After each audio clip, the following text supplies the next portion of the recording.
오늘은 우리 교회학교 우리 자녀들과 함께 우리 통합 예배를 드립니다. 우리 자녀들이 예배를 잘 드리고 있는데 유대인들은 예배를 드릴 때 어른들과 함께 통합 예배를 드려요. 그래서 어른들이 어떻게 예배 드리는가 여러분 잘 보셔야 돼요. 소곤소곤 이야기하면 안 돼요. 예. 우리 동방 박사의 신앙 모습이라고 하는 제목으로 말씀 선포하겠습니다. 얼마 전에 크리스찬 포털 사이트 갓피플에서 크리스마스 의미 되찾기 캠페인 3R5W 운동을 벌였습니다. 자, 이 3R이라고 하는 것은 첫째, 리턴입니다. 돌아가자는 겁니다. 성탄의 본질을 찾아서 우리가 성탄의 의미를 제대로 파악해서 다시 돌아가자는 겁니다. 두 번째는 리바이벌입니다. 되살리자는 뜻이죠. 성탄의 본래 의미를 우리가 빨리 찾아서 잠자는 재림신앙을 이 시대에 다시 한번 회복시키자는 겁니다. 세 번째는 리프레시입니다. 새롭게 살자는 뜻입니다. 변질된 성탄 문화를 벗어버리고 우리의 신앙을 새롭게 만들어가자, 그런 뜻입니다. 자, 그러면서 5W를 강조했는데 여기서 W라고 하는 것은 with, 함께, 그런 뜻을 가지고 있어요. 첫째는 with Jesus입니다. 예수님과 함께라고 하는 뜻입니다. 이 성탄절날 예수님과 함께 하지 않는다면 아무런 의미 없는 절기가 되고 만다라고 하는 겁니다. 그래서 우리가 이 성탄절만큼은 물론 다른 날도 그렇습니다만 특별히 예수님과 함께하는 그런 날로 삼아야 된다는 거지요. 두 번째는 with holiness입니다. 거룩함과 함께라고 하는 뜻입니다. 지금은 교회와 세상 구분이 애매모호해졌습니다. 밖에서 하는 것을 교회에서 그대로 합니다. 그것은 안 된다는 겁니다. 교회는 구별된 장소고 거룩성이 있어야 되는데 이런 성탄을 통하여서 이것 회복하자고 하는 겁니다. 세 번째는 with silence인데 조용함과 함께라고 하는 뜻입니다. 너무 시끄러워졌습니다. 사회도 시끄럽습니다. 가정도 시끄럽습니다. 이 사회는 시끄러운 것밖에 없습니다. 성탄이 세상 오락과 유흥으로 말미암아 이 성탄절조차도 시끄러워졌습니다. 그러므로 경건하게 기도하고 묵상하면서 지내자, 그런 뜻입니다. 자, 네 번째 with family입니다. 가족과 함께. 이번 성탄절은 우리 가족과 함께 꼭 보내십시오. 우리가 예배를 마치고 나갈 때는 가족과 함께 꼭 같이 나가십시오. 남편은 남편대로 친구 따라 나가버리고 자녀들은 자녀 따라 또 나가버리고 또 아내는 아내 따라 계모임 때문에 또 나가버리고 그러지 말고요. 오늘만큼은 우리 가족과 함께 보내십시오. 자, 다섯 번째 with neighbor입니다. 이웃과 함께라고 하는 뜻입니다. 평소에 이웃과 원수처럼 지내는 사람들 갑자기 친구가 되기 힘듭니다. 이웃에게 좀 양보하고 평소에 좋은 관계를 맺어야 함께 이 절기를 즐거워할 수 있다고 하는 것입니다. 우리 2018년 성탄절은 동방 박사들의 신앙을 보며 성탄의 정신을 또 새롭게 하시기를 간절히 바랍니다. 동방 박사들의 신앙의 모습 첫 번째는 박사들의 실수입니다. 2절 말씀 제가 받들겠습니다. 유대인의 왕으로 나신 이가 어디 계시냐? 우리가 동방에서 그의 별을 보고 그에게 경배하러 왔노라 하니. 자, 여기서 동방 박사들의 실수 한 가지가 나옵니다. 마지막에 별을 보고 따라간 것이 아니고 자신들의 상식을 따라간 겁니다. 하나님께서 예루살렘까지 우리를 인도해 주셨구나. 별이 예루살렘까지 인도해 주셨구나. 그러면 당연히 새 왕은 어디서 탄생할까? 왕궁이라고 자기 스스로 결론을 내리고 헤롯 왕을 찾아갔습니다. 찾아가서 대뜸하는 이야기가, 자, 아기 예수님, 메시아로 태어난 사람, 이 땅의 새로운 왕이 누구냐라고 이야기했습니다. 지금 이 말은 유대인의 왕이 탄생했다고 하는 이 말은 무슨 소리냐 하면은 헤롯은 더 이상 왕이 아니라고 하는 이야기입니다. 그래서 헤롯이 어떻게 합니까? 16절 말씀 제가 읽겠습니다. 베들레헴과 그 모든 지경 안에 있는 산의 아이를 박사들에게 자세히 알아본 그때를 기준하여 2살부터 그 아래로 다 죽이니, 헤롯이 군대를 보내어서 베들레헴과 인근 지역에 있는 2살 아래 산의 아이들을 전부 다 죽이는, 살해하는 무서운 살인극을 벌이게 되었습니다. 그렇습니다. 우리 사람의 생각과 하나님의 생각은 다를 수 있습니다. 사람들은 자꾸만 자기들의 기준에 맞추어서 생각하고 결정합니다. 그 결과가 어떻게 되겠습니까? 박사들의 판단착오로 베들레헴과 근방의 아이들이 죽어갔던 것처럼 자, 우리 시대도 인본주의의 결과는 파멸이요 심판임을 우리에게 분명히 보여주는 그런 사건이라 할 수 있습니다. 이 시대에도 헤로드 왕처럼 예수님의 탄생을 강하게 거부하는 사람들이 많이 있습니다. 자기 자리를 지키기 위하여 학살을 합니다. 어떤 이단은요, 자기 자리를 지키기 위하여서 성탄절 날짜를 가지고 끝없이 물고 늘어지면서 기독교를 무너뜨리려고 합니다. 12월 25일은 태양신을 숭배하는 그런 날이었는데 그것을 예수님의 탄생일로 기독교가 지킨다니, 기독교는 이단이다, 기독교는 정말 하나님께서 원하는 단체가 아니다, 그렇게 이야기하는 사람이 있습니다. 자, 크리스마스를 12월 25일로 처음 지키기 시작한 것은 4세기 때부터였습니다. 그럼 그 전까지는 몇 월 며칠을 성탄일로 지킨다 하면은 동방교회와 예루살렘 교회에서는 1월 8일 날을 예수님의 탄생날로 지켰습니다. 자, 그러니까 우리 예수님의 이 탄생 날짜는 아무도 모르는 거예요. 12월 25일이 성탄절이 된 것은 본래 로마에서는 하루해가 길어지기 시작하는 12월 25일을 태양신의 생일로 본 거예요. 그래서 태양신에게 제사를 지내는 그런 풍습이 있었는데 교회에서 로마 이교도들에게 복음을 좀 쉽게 전달하기 위해서 이날을 예수님의 탄생일로 맞춘 겁니다. 그리고 여러 가지 고민을 했겠죠. 왜 태양 숭배하는 그 날을 예수님의 탄생일로 맞추었는가? 물론 첫 번째 이런 이유도 있지만은 또 하나는 성경에 보면은 예수님은 빛이시다 그러거든요. 항상 예수님은 빛입니다. 그러니까 예수님의 그 빛하고 태양신하고 탄생일하고 뭐 꼭 굳이 이야기하자면 이거 하면 안 되는 거지만은 그 사람들이 복음을 전가하기 위해서 우리가 큰 대명절을 가지고 접근할 때는 그게 큰 문제가 없더라는 거예요. 자, 우리가 성탄절을 지킴으로 나에게 오는 신앙의 유익을 먼저 생각하셔야 됩니다. 초림의 예수님을 보고 재림의 예수님을 대망하셔야 되고, 초림의 예수님을 경배한 동방 박사들을 보고 다시 오실 예수님께 예배 드릴 것을 소망하는 여러분 되시길 주님의 이름으로 축복합니다. 그리고 동방 박사들의 실수를 통해서 보는 것은 내 생각대로, 내 판단대로, 내 고집대로 나가다 보면은 항상 혼란을 가져오게끔 되어 있습니다. 별만 그고 그 먼 길을 잘 쫓아왔는데 마지막에 내 기준으로 왕궁을 찾아보니까 아이들을 죽이는 무서운 살인극이 벌어지는 겁니다. 사랑하는 여러분, 우리가 순종하되 끝까지 순종하시는 여러분 되시길 주님의 이름으로 축복합니다. 동방박사들의 신앙의 모습 두 번째는 적시 깨닫고 돌아섰습니다. 12절 말씀입니다. 그들은 꿈에 헤롯에게로 돌아가지 말라 지시함을 받아 다른 길로 고국에 돌아가니라. 예배의 완성은 순종입니다. 내 방식대로 예수님을 믿는 것이 아니라 예수님 말씀에 순종해야 예배가 완성되는 겁니다. 그런데 동방박사들이 순종하려고 보니까 큰 문제가 하나 있습니다. 헤롯 왕이 기다리고 있는 겁니다. 아기를 찾거든 자기에게 알려주는 조건으로 이 박사들을 보내준 겁니다. 그러나 헤롯에게 알리면 아기 예수님은 즉각 살해됩니다. 그러던 중에 헤롯에게로 돌아가지 말라고 하는 꿈의 지시를 받고 이제 실수하지 않습니다. 헤롯의 명을 거절하고 하나님 말씀에 순종하여 그들은 고국으로 돌아갔습니다. 지금 우리가 생각하기에는 헤롯 왕의 명을 거역하는 것 쉽게 생각할지 모르겠습니다만은 헤롯 왕이 어떤 사람이었습니까? 그 당시에 그 지역의 절대 권력을 행사하던 사람이었습니다.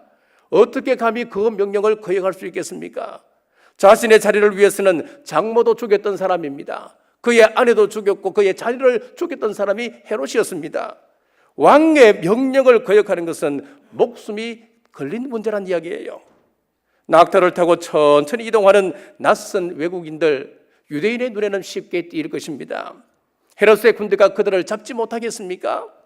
지금같이 사고치고 몇 시간 만에 몇백 킬로를 도망갈 수 있는, 차를 타고 도망갈 수 있는 그런 시대가 아니었지 않습니까? 박사들이 예수님을 언제 봤다고 또 이럽니까? 오늘 처음 보고 이분께 생명을 거는 겁니다. 자, 그렇습니다. 우리 기독교는 진리 수행에 있어서 반드시 따라오는 과정이 하나 있습니다. 어느 때인가는 십자가를 져야 될 때가 있다고 하는 것입니다. 우리 예수님께서도 말씀하셨습니다. 마가복음 8장 34절 말씀, 누구든지 나를 따라오려거든 자기를 부인하고 자기 십자가를 지고 나를 따를 것이니라. 그러니까 예수님을 따르는 자들은 처음부터 생명의 위험을 각오하고 따르는 것임을 예수님의 탄생 과정에서부터 우리에게 지금 알려주고 있습니다.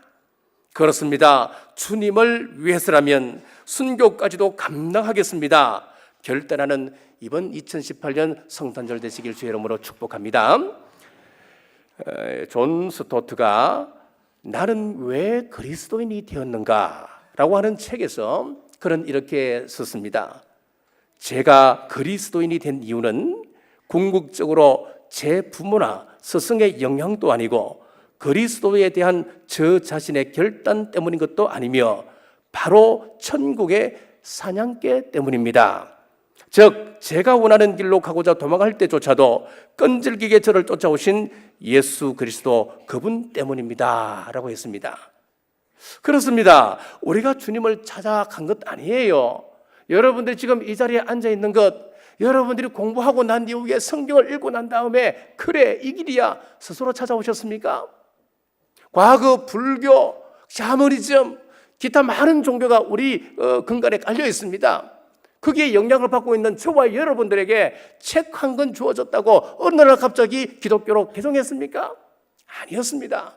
여러분들이 찾아간 것이 아니고 하나님께서 찾아오셨습니다. 천국의 사냥개라고 하는 이 표현은 시인인 프란시스 톰슨이라고 하는 사람이 처음 썼다고 그래요. 그런데 이 사람은 유년 시절을 그렇게 사랑받지 못한 참 불우한 시절을 보냈다고 그럽니다.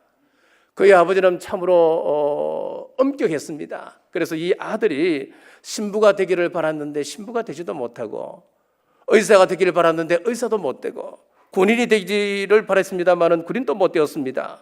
또 아버지는 옥스포드에서 이 아이가 공부하기를 원했습니다마는 이 사람은 좀 성장하면서 알코올 중독자가 되어버렸습니다. 그래서 철저하게 삶에서 실패자의 삶을 살아갔습니다. 그러나 그런 자신을 계속해서 추적하시는 예수님을 깨닫게 되었습니다. 예수님의 추적해서 도저히 벗어날 수 없음을 깨닫고 이 톰슨은 그리스도 앞에 무릎을 꿇었습니다. 무릎을 꿇고 그가 유명한 시를 하나 쓰는데 그 시가 바로 천국의 사냥개라고 하는 시를 썼습니다. 제가 한번 읽어드리겠습니다. 나는 그에게서 도망쳤네.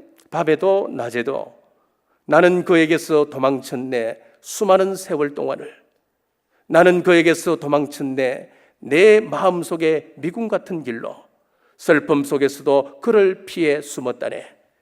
겉으로는 계속 웃었고 한때 희망에 부풀어 오르기도 했지만은 이내 두려움의 골짜기 아래 거대한 어둠 속으로 곤두박질 쳐버렸네. 나를 따라오는 추적해오는 그 힘찬 발소리, 그러나 서두르지 않고 흩어지지 않는 걸음걸이, 장엄한 긴박함으로 한 목소리가 두드린다. 발소리보다 더 긴박하게 네가 나를 배반하기에 모든 것이 너를 배반한다. 가여워라. 너는 알지 못하는도다. 나 아니면 오직 나 아니면 비천한 너를 누가 사랑해 주겠느냐. 내가 내게서 너의 모든 것을 가져감은 너를 해롭게 하려는 것이 아니라 다만 네가 그 모든 것을 내 품에서 찾게 하려 함이었다. 너가 어린아이 같은 생각으로 잃어버렸다. 여기 모든 것을 나는 내 집에 사두었노라. 일어나라. 내 손을 꼭 잡고 가자. 내 곁에서 멈추었네. 그 발자국 소리. 아, 어리석고 눈물고 연약한 자여, 내가 바로 내가 찾는 자니라. 여러분, 여기서 천국의 사냥개 이 시를 들어보면은 꼭 여러분들을 향하여 지금 하는 이야기 소리와 똑같지 않습니까? 저를 향하여 하는 소리와 똑같이 들려요. 물론 여기서 우리 예수님을 사냥개라고 이렇게 비유적으로 표현한 것은 참 거친 표현입니다만은 사냥개가 어떻습니까? 목표가 딱 정해지면 죽을 때까지 물고 안 놓는 거예요. 죽을 때까지 추적하는 거예요. 바로 우리 예수님의 이런 성품을 설명하는 데 있어서 이 사냥개만큼 좋은 그 설명이 없는 겁니다. 여러분의 이야기라고 하는 느낌을 받게 되는데, 성경에도 보면 하나님의 부름을 받았던 사람들은 전부 다 자기 스스로 찾아간 것이 아니었고 하나님께서 찾아가신 겁니다. 범죄하고 난 이후에 무화과 숲에 숨어있던 아담을 누가 찾아갑니까? 하나님께서 찾아가셨습니다. 니느웨에 복음을 증거하라고 주님께서 말씀하셨습니다마는 도망가는 요나를 하나님께서 찾아가셔서 다시 니느웨 땅으로 보내주시는 겁니다. 남편이 5이나 있었던 사마리아 여인에게 주님께서 찾아가셨습니다. 베데스다 연못가에서 절망으로 탄식하던 38년 된 그 병자에게 우리 주님께서 찾아가셨습니다. 귀신에게 붙들려 무덤가에서 울부짖며 살던 그 사람에게 주님께서 찾아가셨습니다. 죽은 무덤 속에서 이제 썩어 냄새나기 직전에 있는 이 나사로, 그 죽음 앞에 우리 주님께서 친히 찾아가셨습니다. 목나무 위로 올라갔던 삭개오 찾아가셨습니다. 이들만이 아닙니다. 주님은 여러분이 이 자리에 오기까지 추적해 오셨습니다. 그렇습니다. 이것 깨닫게 될 때 우리는 절대 순종할 수가 있습니다. 우리가 지난주에 보았던 영화 바울을 보십시오. 바울을 비롯해서 누가나 버리스길라나 아굴라 보십시오. 예외 없이 순교를 각오하고 성경을 기록합니다. 과를 돌봅니다. 주님을 따릅니다. 왜 그렇습니까? 찾아오신 주님의 그 사랑 잊을 수가 없는 거예요. 그 앞에 순교를 각오하고 순종하는 것입니다. 정혼한 마리아에게 성령께서 찾아오셨습니다. 그리고 성령으로 잉태되었다고 말씀합니다. 이것은 생명을 담보로 하는 그런 선택이었습니다. 얼마나 위험한지 보십시오. 창세기 38장에 보면은 다말이라고 하는 한 사람이 나옵니다. 이 다말은 지금 과부입니다. 남편이 다 죽어버렸습니다. 그런데 이 과부에게서 배가 불러오는 거예요. 임신을 한 거예요. 이 사실을 알았던 시아버지가 대뜸하는 이야기가 뭡니까? 저 여자를 끌어내어서 불살라버리라 그러지 않습니까? 요한복음 8장에 보면은 가늠하다가 걸렸던 그 여자를 끌고 와서 돌로 쳐 죽여라 그랬습니다. 이게 유대인의 성윤리예요. 처녀가 임신했다. 무슨 일이 벌어지겠습니까? 지금 마리아에게 처참한 죽음이 기다리고 있는 거예요. 지금 또 이슬람 국가에서는 이런 일이 자행되고 있습니다. 연애를 하다가 혼전 동침이 발각되면은 자기 딸을 아버지가 죽여버립니다.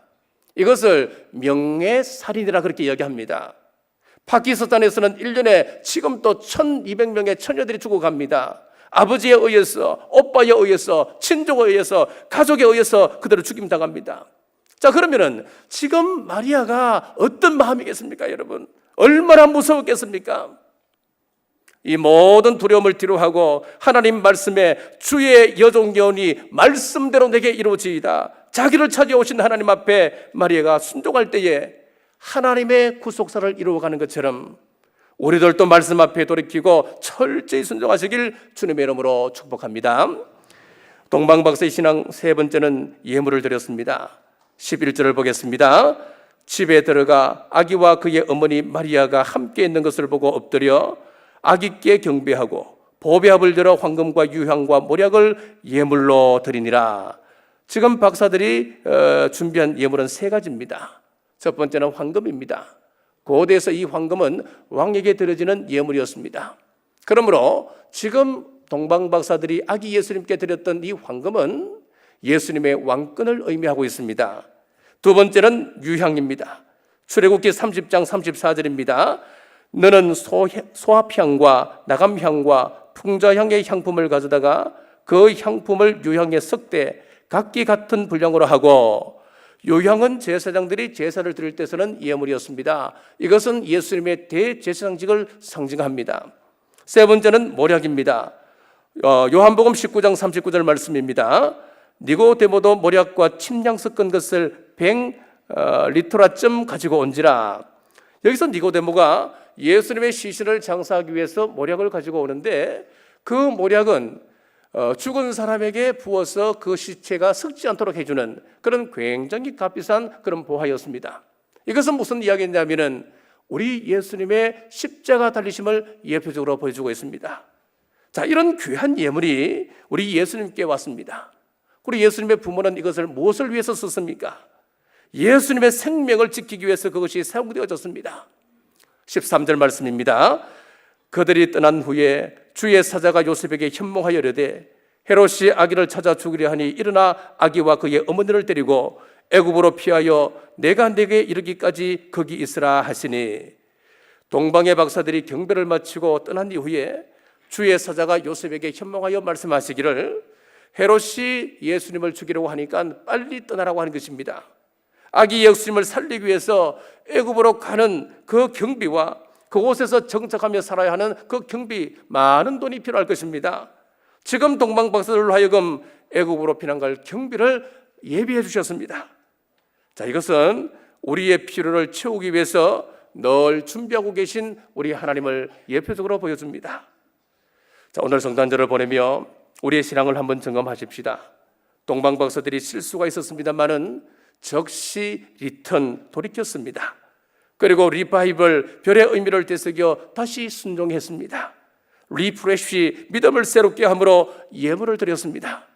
우리도 다시 오실 예수님을 기다리고 그 나라에서 드릴 예배를 사모하며 내 생각과 내 경험과 모순되더라도 순종의 믿음으로 우리 주님 다시 오심을 기다리는 우리 남부교회의 온 성도들 되시길 주님의 이름으로 축복합니다. 기도하겠습니다. 우리를 죄에서 구원해 주시기 위해 독생자 예수님을 이 땅에 보내주신 하나님 아버지 감사합니다. 동방박사들처럼 우리도 말씀이 임할 때 돌이키며 순종하게 하옵소서. 그 나라에서 드릴 예배를 사모하며 주님의 재림을 기다리는 우리 모두 되게 하여 주옵소서. 다시 오실 예수님 이름으로 간절히 기도드리옵나이다.